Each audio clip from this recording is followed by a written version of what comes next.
Stand clear of the closing doors, please.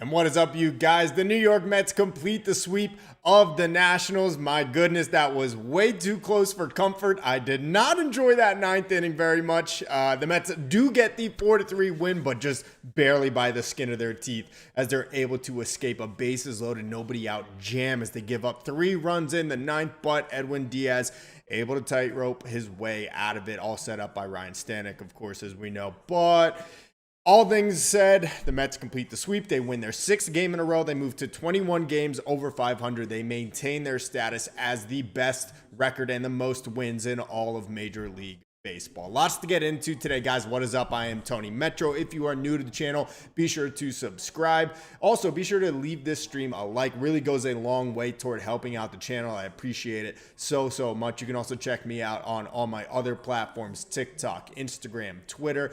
The links to all of those are in the description below. So let's get into it. There's so much to say, and I kind of buried the lead there, honestly, because it kind of changed with the Mets nearly blowing this one in the 9th inning by compliments of Stanek and of Edwin Diaz. But really, I think the biggest story from today's game, unfortunately, also some bad news. Kodai Senga leaving this one with an apparent hamstring injury. So we don't currently know the status of Senga. We just know that with 2 outs in the 5th inning, went to go cover first base.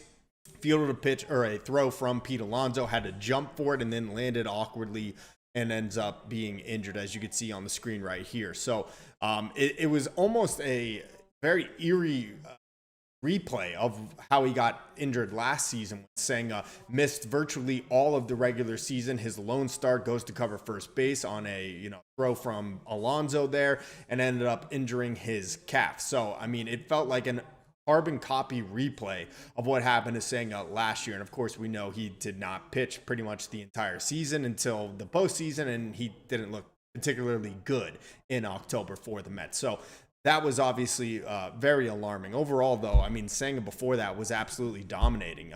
That was the 2nd out in the 5th inning, so 5 2/3 for Senga before he leaves with the injury, and had only issued 1 walk and given up 1 hit. So we're talking 2 base runners to that point for Kodai Senga. League leading ERA, which only went down even more after 5 2/3 of scoreless ball. But now, of course, the main concern is Senga going to need an injury list stint? And it seems very probable with the way he went down, with the trainers coming out, with him staying on the ground, sitting for, I would say, a solid 5 minutes there before walking off gingerly, that it probably does mean an injury list stint for Senga. Now, can the Mets survive without Senga for 5 to 6 weeks? Absolutely. I think they can. They're getting Sean Manaea back. They're getting Frankie Montas back. Of course, we know how well that Griffin Canning and Tyler McGill have been pitching for this team.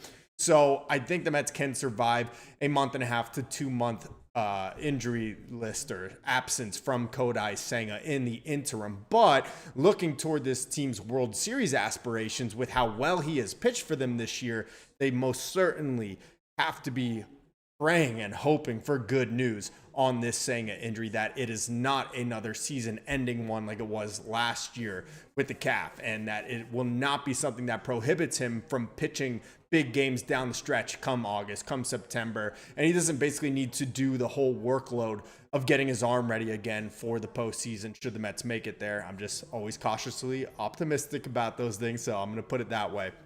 That's, I think, why Senga did not perform as well as we were hoping last year in October, as we know. So hopefully it's not a big thing, but overall, really solid day for the Mets. You put that injury aside, they win this game by a final of 4-3. Like I said, Ryan Stanek comes on to close out the 9th with a 4-run lead, keep Edwin Diaz out of this one. You were hoping for, at least, but Stanek unfortunately has some type of thing going on with the Nationals, because we know when he had that little bit of trouble there for about a week or 2 week stretch, it began with that series against the Nationals out in Washington, D.C. And he definitely has bounced back from that. He has come back to form for the most part, I would say, but something about this Nationals lineup has been giving Ryan Stanek fits, as he gives up back-to-back base hits to open the inning, and then a 3rd hit that ends up scoring the first run of the day for the Nats. And then from there, everything was chaos. He leaves the game without recording an out, 3 consecutive base hits to open the ninth.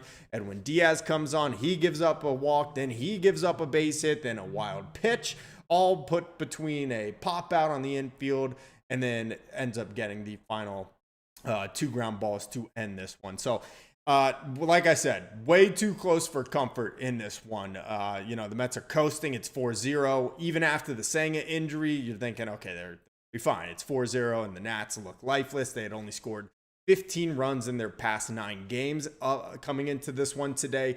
But then all of a sudden, you're starting to get really nervous in that 9th inning with Stanek and with Diaz. So that was a little concerning for sure. But at the end of the day, the Mets do get the sweep. They have won 6 in a row. They have swept 2 teams that they probably should have when you look at the schedule. Well, here's the thing about this club. We don't want to get too high. We don't want to get too low. That's why even when the Mets had that little bit of a tough stretch there with the Yankees series, and then they played so well against the Red Sox in that one, I never wanted everybody to freak out, and I wasn't one to freak out. I was very annoyed. Their hitting with runners in scoring position was abhorrent at that point in time. It still is not the best, but they were probably playing their worst baseball of the season at that time. Right now, they're probably playing their best baseball of 2025, and it obviously is spoken by their record being 21 games over 500, but we don't want to get too high. These were 2 teams the Mets should have taken care of business against. So let's get into that real quick. Rockies, clearly, obviously, one of the most historically terrible baseball teams that we may ever see in the 200-something year history of Major League Baseball. The Mets should have absolutely swept them, and they did. And they did it the week earlier at Citi Field as well, 6-0 against them. Flying colors, great job by the Mets there. This Nationals team, though, is actually pretty solid, and I like their lineup a lot. You got CJ Abrams, you got James Wood, who is an up and rising star, but they're not scoring right now. So absolutely, the Mets, at a minimum, should have taken 2 out of 3 against this Nationals team. They went above and beyond. They sneak a win in on Tuesday with the 8th inning comeback, powered by Juan Soto and Pete Alonso. You get the Jeff McNeil walk-off. Win yesterday very convincingly behind the David Peterson complete game shutout. And then today, coasting 4-0 into the 9th inning. And it got a little bumpy there at the end, obviously, with Stanek and Diaz. But, I mean, you never apologize for who is on your schedule. This is what a good team should do. They should go out. They should beat the lesser teams in the league. You can't control who you play. It's all about how you take care of business against these types of teams, or don't, and usually that will expose you as a fraud. But clearly the Mets have done that, and again, you make no apologies for winning games against lesser teams. You don't control the schedule. It is what it is. But again, I do want to credit the Nationals. I do think they're actually a pretty solid team.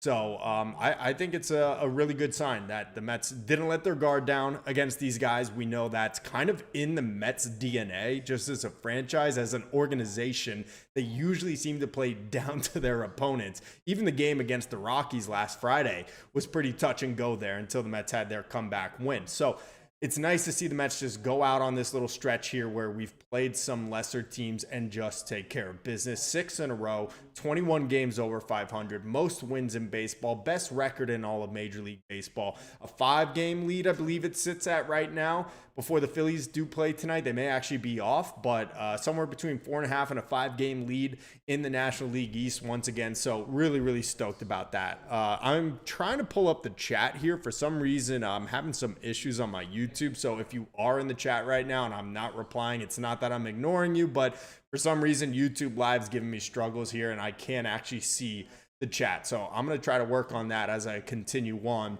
And hopefully I will be able to reply to you guys and we can chat it up. I'm afraid if I refresh the page here that it's going to completely blow up the entire stream. So I don't want to do that at this moment. I'm going to try to just pull it up on a separate tab and see if that'll allow me to do it. Let me just mute my volume here. But guys, let me know in the chat that I hope I'll be able to see here shortly. What is your big takeaway from this game, from this series? And, you know, let me know like how you guys are feeling about the Mets. 45-24, a 652 winning percentage. That is 4 games, 3.5 games better than the next best team in the National League, which are the Cubs. Then you have the Dodgers at 41-28, so that's a 4-game lead over the Dodgers. Then you have the Giants at 40-28. What a surprise the San Francisco Giants have been this year. Wilmer Flores, right? I'm loving that for him.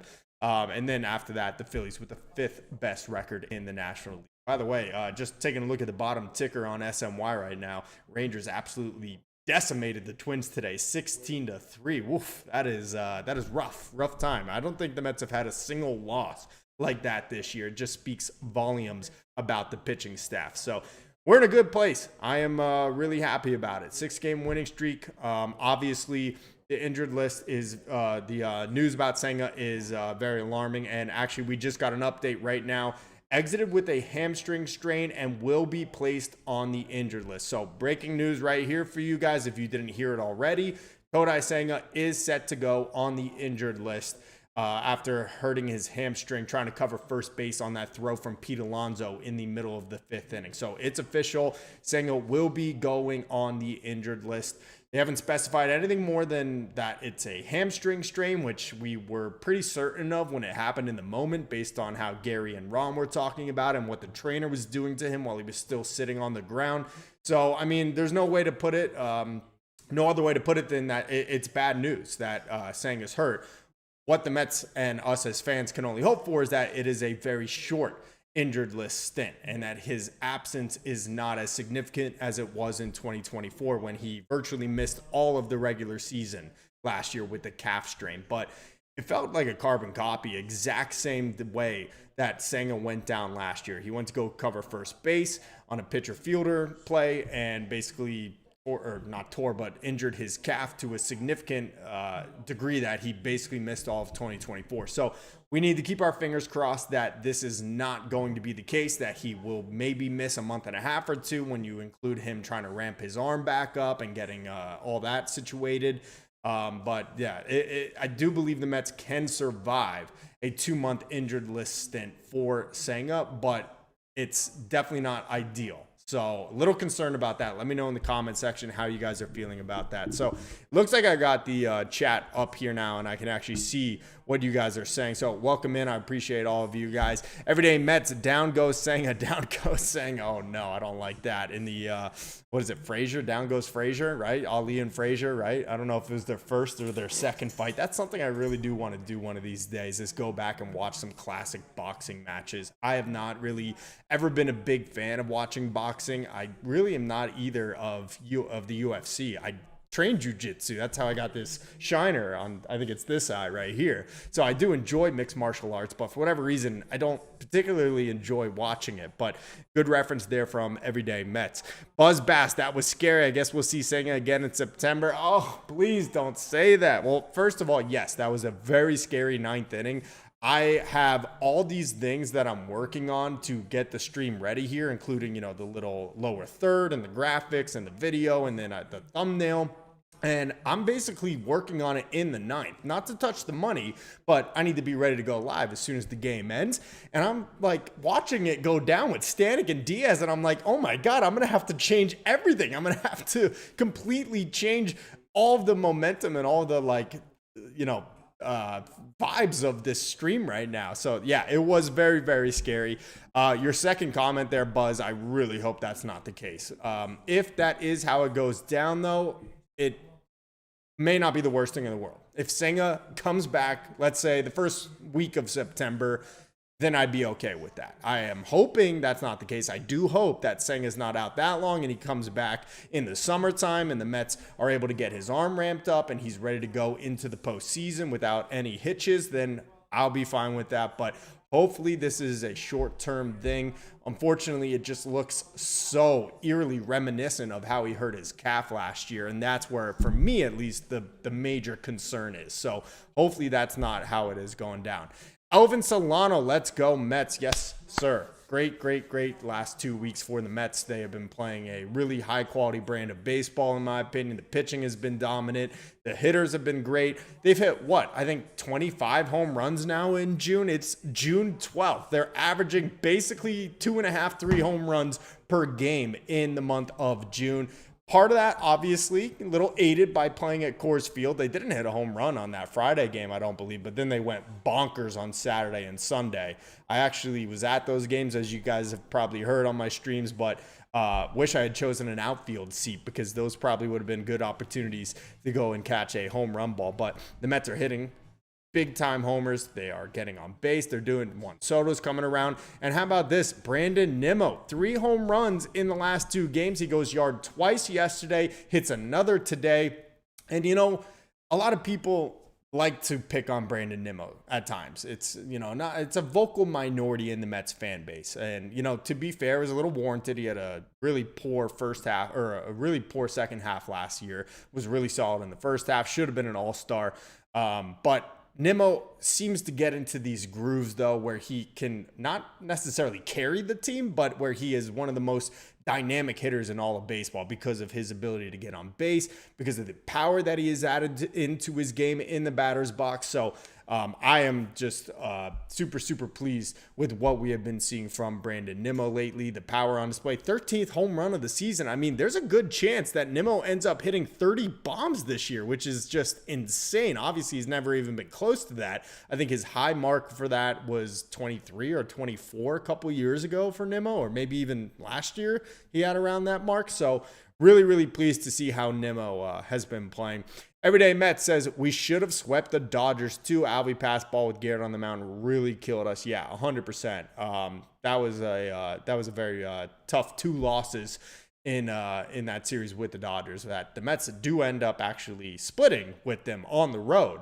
So it's hard to be mad about it, but that was like the old line from the Bad News Bears where Billy Bob Thornton says, I know a tie is kind of like kissing your sister, but in this case, it's kind of like kissing your hot stepsister. So that's kind of how I felt about that Mets and Dodgers 4-game series.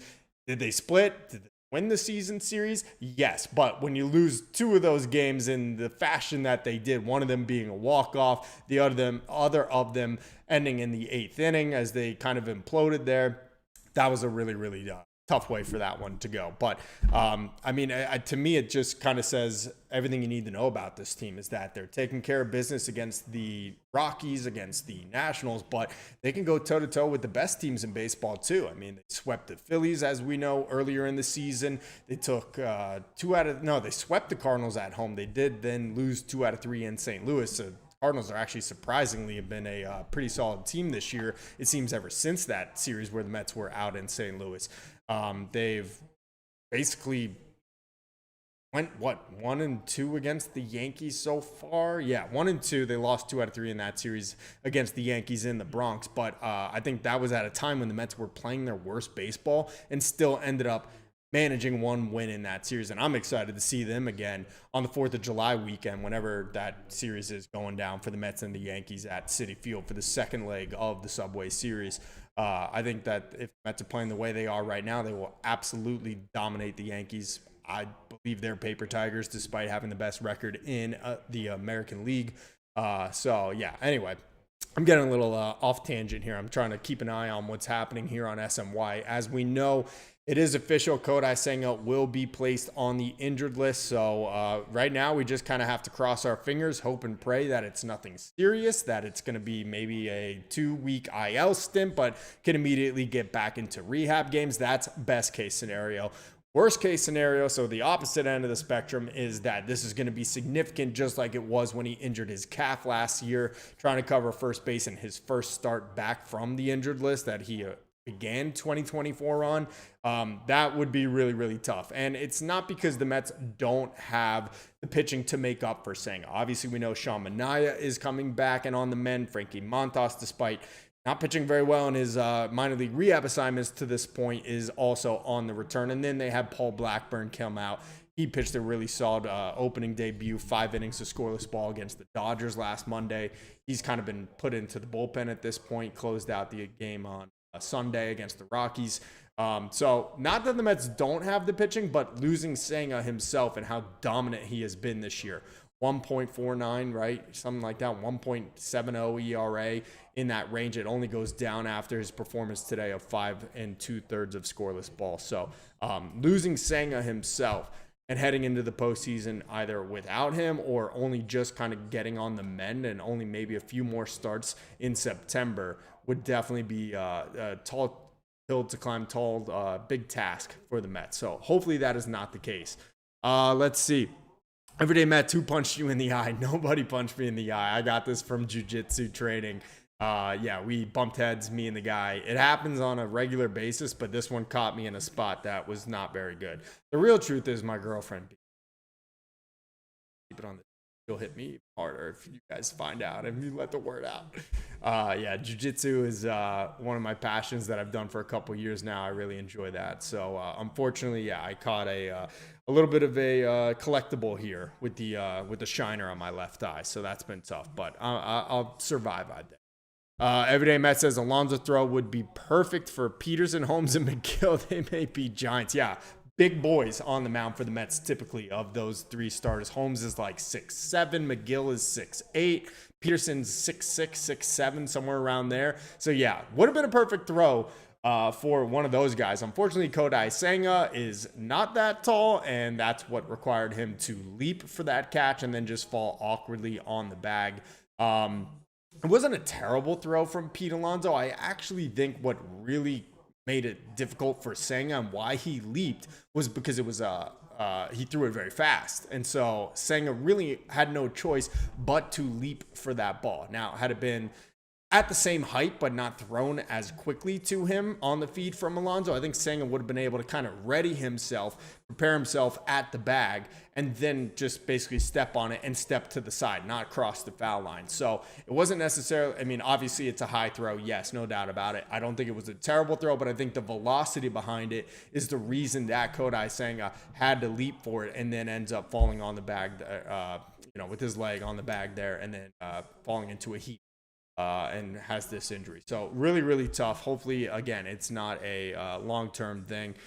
Everyday Mets says, Soto getting hot. Yankees jilted lovers having nightmares. Yes. So Soto today with a double. We're almost expecting him to hit a home run at this point. He went back-to-back games with homers in this series and also had the game tying, or no, not game tying, but a big RBI double on Tuesday night that cut it down to a one-run game. He then came in to score on Pete Alonso's game-tying double. So yeah, my goodness, wow, I'm struggling here. Juan Soto with the power numbers are on display. The OPS is climbing. It's up above 850 now, and we know it was down below 700. It was actually in like the 690 range this time 2 weeks ago when the Mets as a team were going through their struggles at the plate, and Juan Soto has been a huge part of that. And of course, let's not forget our boy, Jeff McNeil. I made an apology video about it yesterday. You could watch it here on my YouTube or on TikTok. You might have caught it there.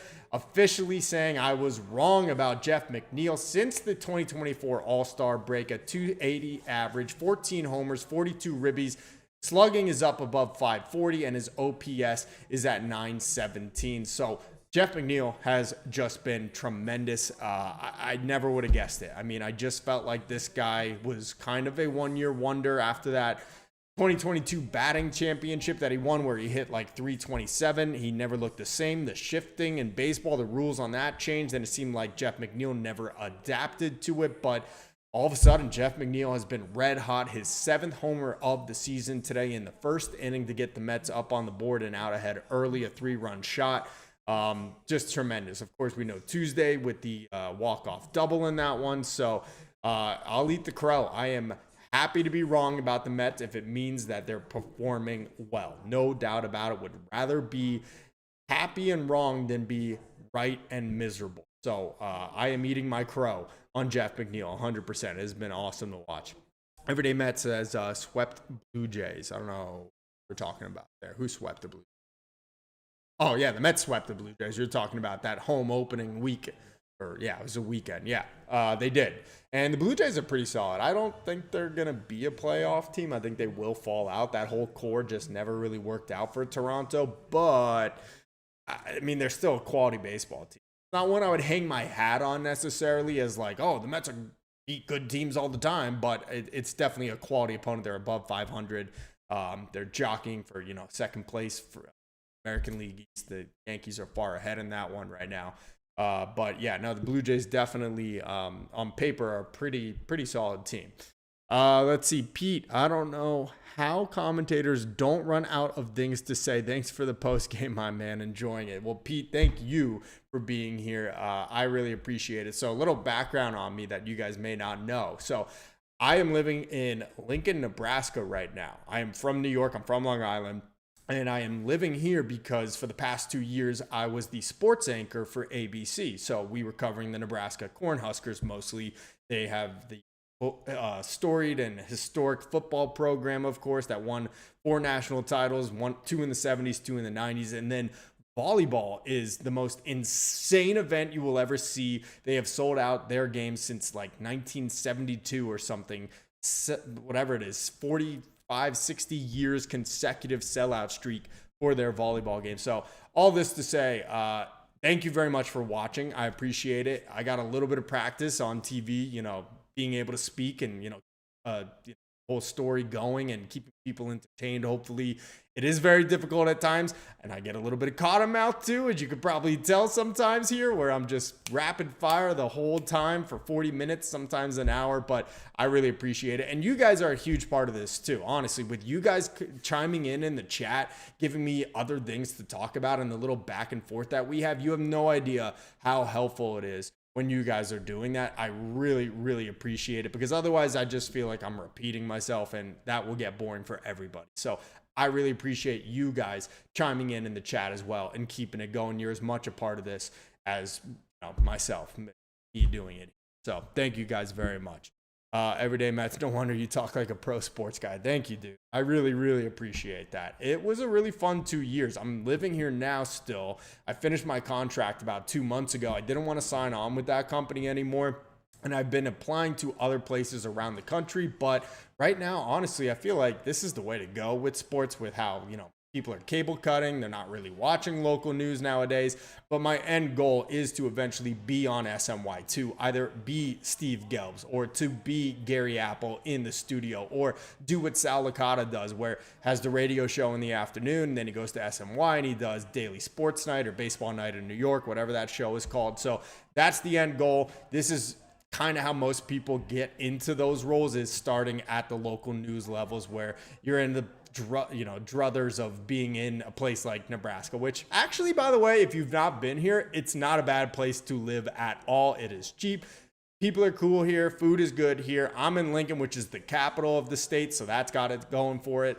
Then you have Omaha, which is about 50 minutes north on the interstate, so super easy to get up there if you're looking for a little bit more. So don't judge it before you try it. I know what I will say, and I tell everybody, is that when I got the opportunity for this job, I was thinking in the back of my head, I am never living in Nebraska, like, haha.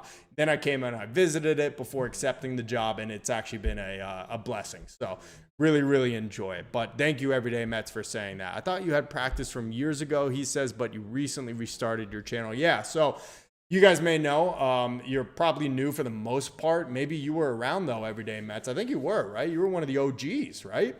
I was doing this channel years ago, back in 2021, and for most of the 2022 season. But then I got into the actual professional side of broadcasting, went back to school. I got a degree in business, but then I said, I'm not happy doing this. I'd like to do sports talk for a living. And so I went back to school, and that's when I was at the kind of peak of my YouTube channel before restarting it here recently. And that's when I did get that job and moved here to Lincoln. So yeah, that's, I guess, a little bit of added experience having done it when I was, I guess I would have been 25 around that time. Yeah, 4 years ago. And now we started back up. And so hopefully the experience has only been enhanced by my time actually being on ABC and, being the sports anchor for that one. So hopefully you guys are enjoying it. What you probably didn't know, and then I'm going to stop talking about myself. We're going to get back to the Mets. But what you probably didn't know is that I had a YouTube channel when I was 14 years old, right here, talking about the Mets. And I was known then as Go 57 Mets. And if you're recognizing now that that's who I am and that you're putting the pieces together, I just want to apologize for whatever a young 14-year-old Tony was saying on those streams. They were very out of pocket. It was very immature, but I wish I had stuck with it. I had 2,000 something subscribers at that time when I was younger, 14. And then of course YouTube blows up and everybody, gets monetized, and some of these creators that do similar things have been picked up to bigger networks and stuff like that. So I wish I would have, but little fun fact for you. Yeah, I've been doing this honestly since I was 14 years old, talking Mets, talking Jets, talking Knicks, and it's something I really enjoy. So I'm glad you guys are in here and watching it too. Let's get back to the game here, though. Let's go through the box score.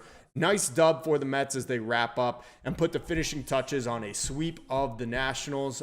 Again, like I've said, it's one of those series where you do what you're supposed to do. You take care of business against the team that you are supposed to take care of business against. And it's been a very soft spot in the Mets schedule, of course, having 3 games with the Rockies over the weekend.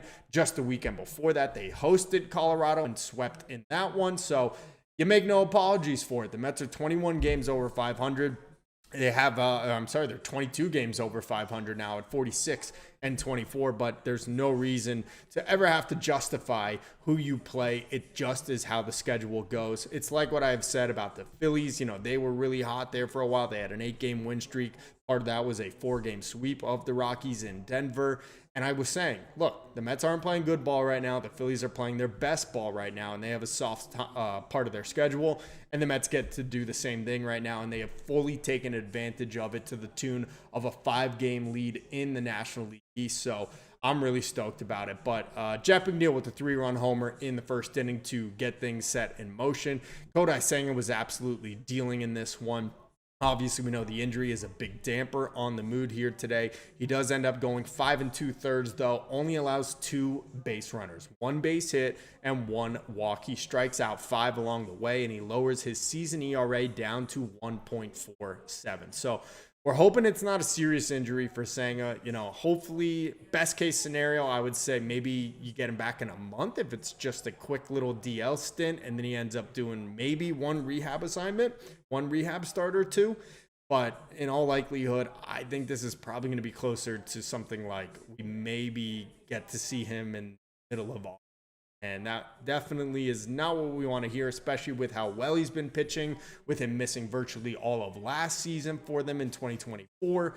Season or league leading earned run average leader, 1.47 on the year. So we were hoping and thinking maybe even bigger things that Senga could potentially win the Cy Young this year. But unfortunately, if it is a 1.5 or 2 month case where we're without Senga, it doesn't seem very likely that is what's going to happen, unfortunately. So that is definitely disappointing for sure. But Brandon Nimmo going yard again.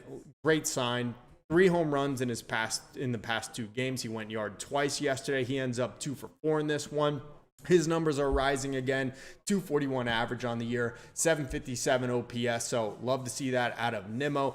Lindor, and this is not a slight at Francisco Lindor at all. In fact, what I'm doing here is bringing up the rest of this lineup. Lindor has been flying so under the radar lately, with the exception of that pinch hit game-winning double against the Rockies on Friday. But that is what is so great and impressive about the rest of this lineup at the plate lately, that Lindor can kind of just be like, mum is the word. Obviously, we know the toe injury. He broke his toe in that game against the Dodgers. For the Mets lineup to be able to carry this guy, or not this guy, but the team right now with Lindor not really hitting at his absolute best is a great sign about it. And a huge reason for it is Juan Soto. He finishes just 1 for 3 in this one, but the season numbers are going up. 253 average, 858 OPS in this one. Had a double today. Obviously had a home run on Tuesday, had another one yesterday. So great signs that we're getting from Juan Soto. Pete Alonso with an 0 for 3. His average drops all the way down to 298. Oh, Pete, can't believe it, right? I mean, this has just been, what a year from Pete Alonso. Obviously, no hits today, but the OPS is at 982. He entered today with a 1,000 OPS, right on the mark of 1,000. So that was really great. And then Jeff McNeil, 1 for 2, ends up with the 3-run homer. Did not draw a walk in this one. I'm surprised why he went 1 for 2 there.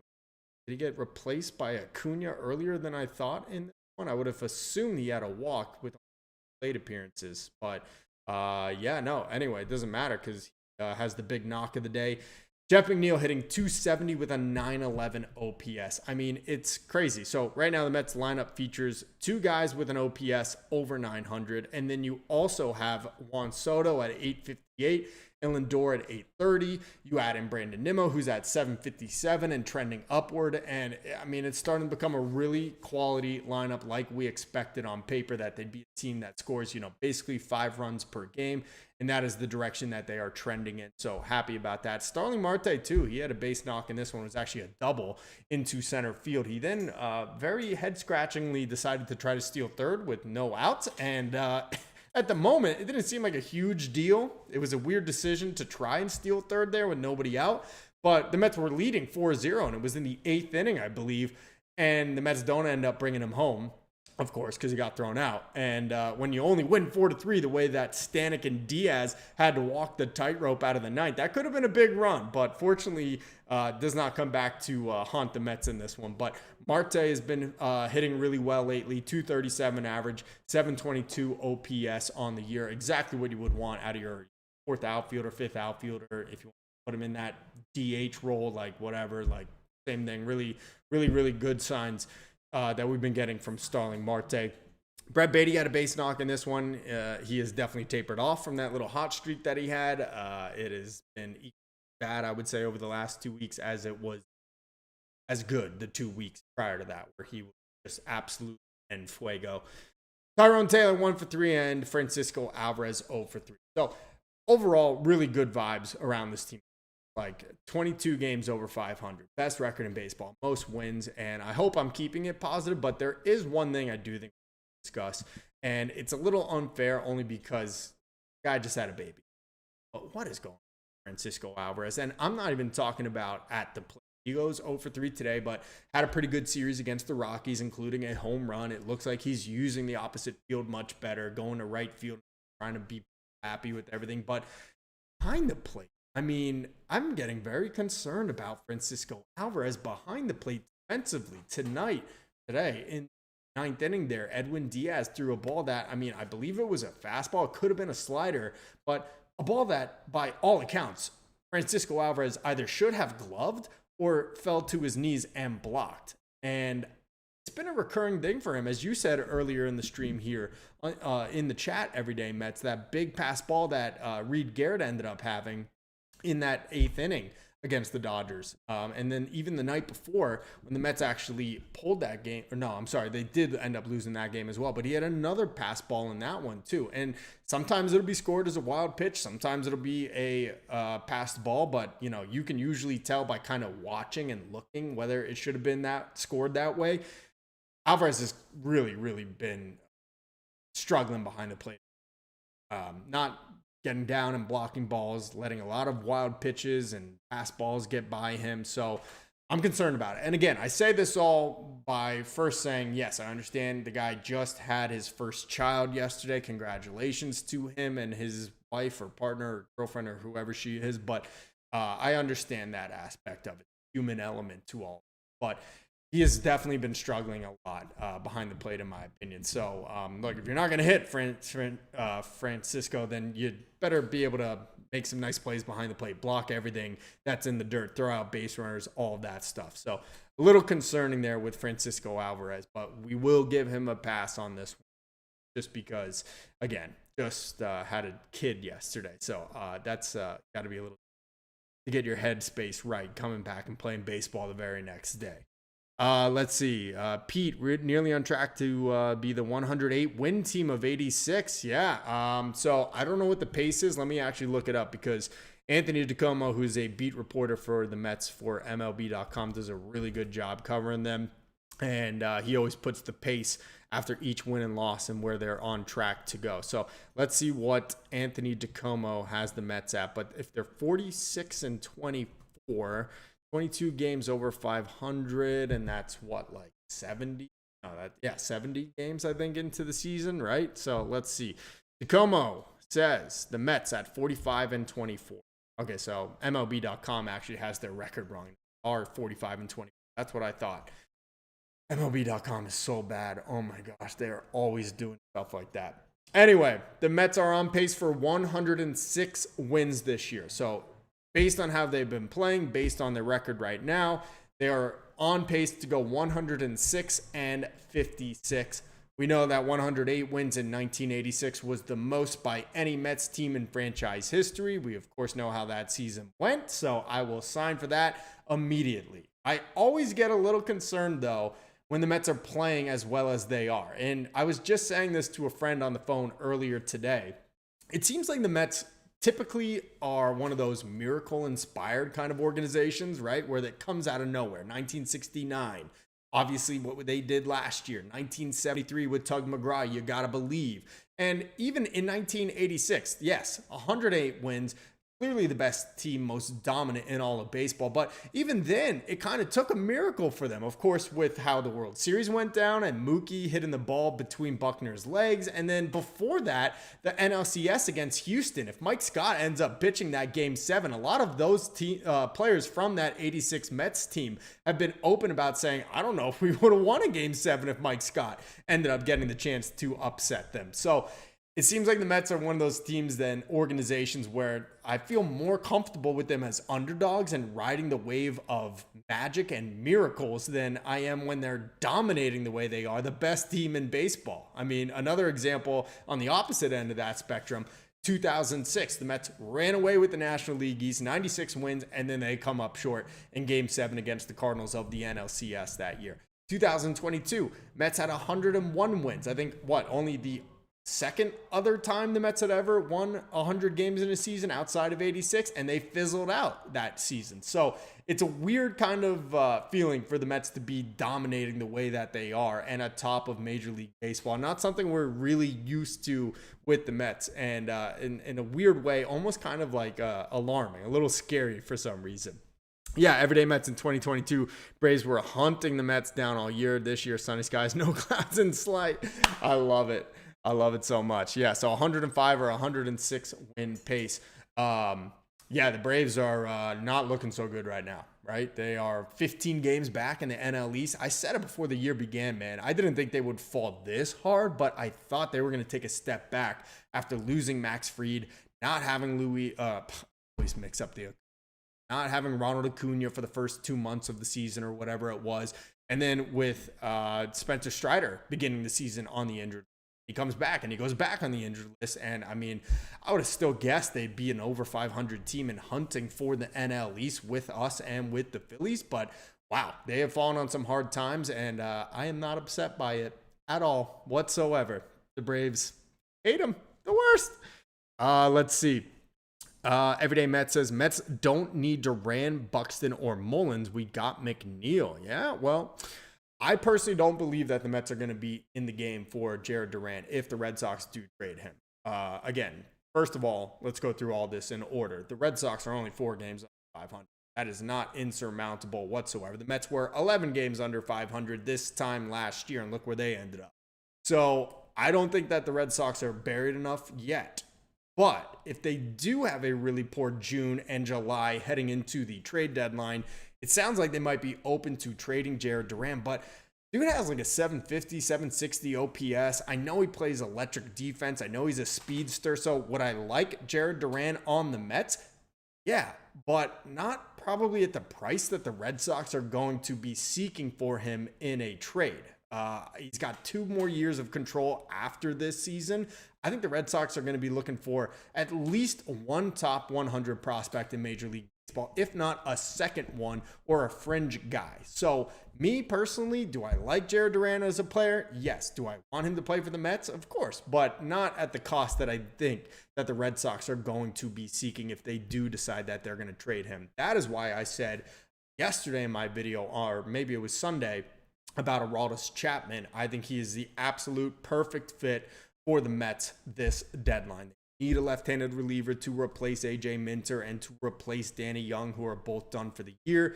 He has great numbers so far, 1.95 ERA, serving as the Red Sox closer in 2025. Still can gas it up to over triple digits.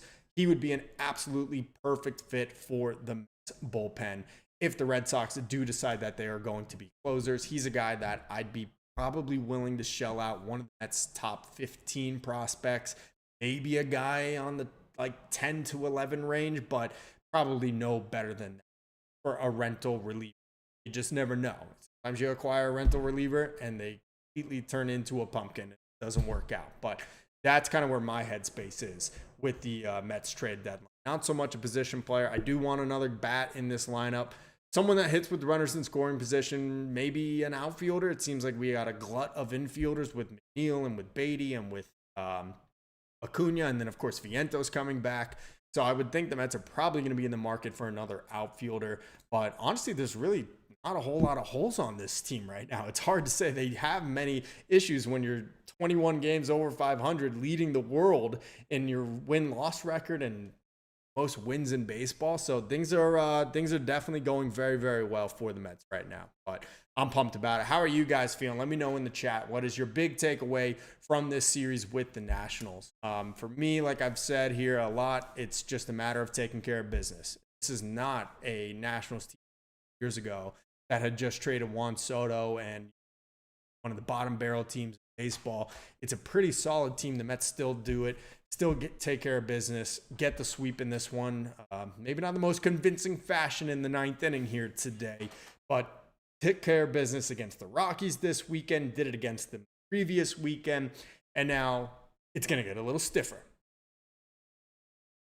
We're going to be playing the Rays this weekend beginning tomorrow. The Rays have been, not the Rays of the past as they consistently competing for first place in the American League East and went to the World Series in 2020 and always basically a playoff fixture with all their, advanced analytics and front office. But they're still playing pretty good ball this year. They're over 500. They're right behind the Blue Jays for second place in the American League East.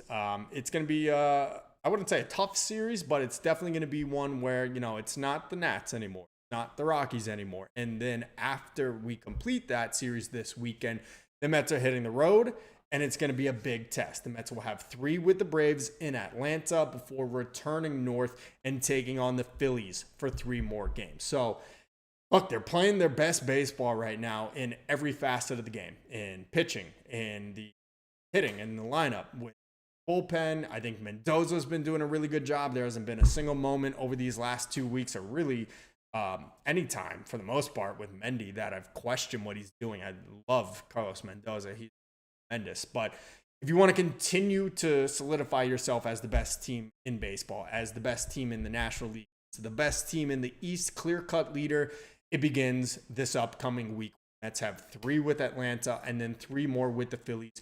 Both of those series on the road. I'm looking forward to it. I think it'll be a great measuring stick, a great barometer of where this team is to prove to any of the haters that the Mets aren't just beating bad teams. They're doing that, but they're also taking on some of the best and going toe-to-toe with them like they did with the Dodgers so far this year. So I'm excited to see what the Mets are made of, to check in on those other 2 chief opponents for the National League East. I know the Braves, like we said, are 15 games back. They're a few games under 500. They're obviously not having a typical Atlanta Braves season, but I still fully believe they're going to turn it around. I'm not saying they're going to, end up with 95 wins and win the National League East or anything like that, but I do believe they're a much better team than how they have performed so far. So it'll be really interesting to see how the Mets do play them, especially in the house of horrors that is Atlanta. I mean, what is it? 3 different stadiums that the Braves have played in since moving to Atlanta. It doesn't matter where it is, whether it's Turner Field, whether it's the one they play at now. I think it's called Truist Park, or the one before that. I think it was County Stadium, one of those names. The Mets have never had good times in Atlanta. So hopefully the Mets can get rid of those, exercise those demons, if you will. With the Braves this season. I feel like they really did last year by winning that game 161 and that doubleheader that sent them to the playoffs. I feel like this particular core of Mets players don't look at Atlanta the same way that other teams of the past may have, with the 1999 Kenny Rogers walk-off walk with the bases loaded to end the NLCS that year, or all the times over their 15, 16-year run of winning the National League East, just how terrible it was for the Mets down there in the ATL. So I'm thinking that last year's win in that game 160, big move in the right direction of getting this particular core of Mets players off of that whole kind of feeling and that we as fans have when the Mets go and play down there. So looking forward to that for sure. But Let me check in on the chat here. Everyday Mets, the big takeaway: when the weather heat is up, the bats and balls will carry us. 100%, man. I mean, Citi Field's a weird stadium. Like, you have Flushing Meadow Bay right there, which seems to knock balls down, especially to left field in the first month or two of the season. Then when it starts to heat up, it becomes a much more hitter-friendly park. So Soto's home run on, I think it was Tuesday, barely made it out in that first row in left field, which, wasn't even the original configuration of Citi Field. They brought that wall in. They made that new wall. So not a home run, back in 2009 before they moved the field or the fences. But then you have Nimmo, 2 home runs yesterday, home run today. And his first one yesterday really probably doesn't get out in March or April or even the beginning of May. So the heat and the wind will definitely carry the Mets. I'm with you there. Nice to see the bats heating up along with the elements out there in New York. So really, really happy about that. Pete Furlong says, miss Sean Manaea. Yeah, well, Manaea is going to be back soon. Pitched a rehab assignment game with Brooklyn yesterday. So he's in the process of coming back. And, with Kodai Senga now going on to the injured list, that is great news because they will miss Senga for however long he is out. Again, hopefully it is shorter than we believe it might be, but he is officially going on the injured list if you're tuning in. Mets made that clear in the post-game presser from Carlos Mendoza. So Senga will be going on the injured list, but the good news is Sean Manaea is on his way back. I wouldn't be surprised if a week from today he is going to be announced as returning to the rotation. It's a little bit longer than we actually expected. He went down, I think, the first week of pitchers and catchers reporting or something like that in February. And he's been gone ever since. So we all kind of expected like end of May, worst case scenario. Well, we're now 2 weeks into June. So a little bit longer than what we would expected from Manaea when he did go down back in camp. But great news to be hopefully getting him back, especially with what transpired here with Senga today. So hopefully speedy recovery for Senga and be great to get Manaea back as well. Guys, I think we're going to wrap it up here. Super fun win. For the most part, until the 9th inning. Got a little scary there, but super fun series, super fun stretch of baseball for the Mets. They win their 6th in a row. They defeat the Nats by a final of 4-3, barely holding on there in the 9th inning, but back-to-back sweeps of the Rockies, of the Nationals. They are right back in action tomorrow against the Rays as they welcome Tampa Bay for a 3-game set over the weekend. Be sure to keep it tuned here on the channel. Be sure to subscribe if you are not already, if you're a diehard Mets fan or just a diehard baseball fan. I do my daily post-game recaps like we're doing right now and other videos every single day. So be sure to subscribe. Also, please really appreciate it. Leaving a like on this stream. You have no idea how much it helps. It really does. And I appreciate you guys that do it all the time. Really, really from you there. And then tomorrow we will be back in action. We will have another post-game recap after the Mets take on the Rays at Citi Field. 7:10 first pitch. So let's actually take a look real quick before I wrap it up. What is the starting pitching matchup? I feel like Clay Holmes hasn't pitched in weeks. I don't know why, but yes, he is starting tomorrow. So Clay Holmes will be on the mound for the Mets. 2.95 ERA so far this year. He is 7-3 in about, I believe, 12 or 13 starts. Don't quote me on that. Somewhere around that area. He will be taking on Taj Bradley of the Rays. He is a 24-year-old right-hander. So far this year, 4.58 ERA. And he has been around since 2023.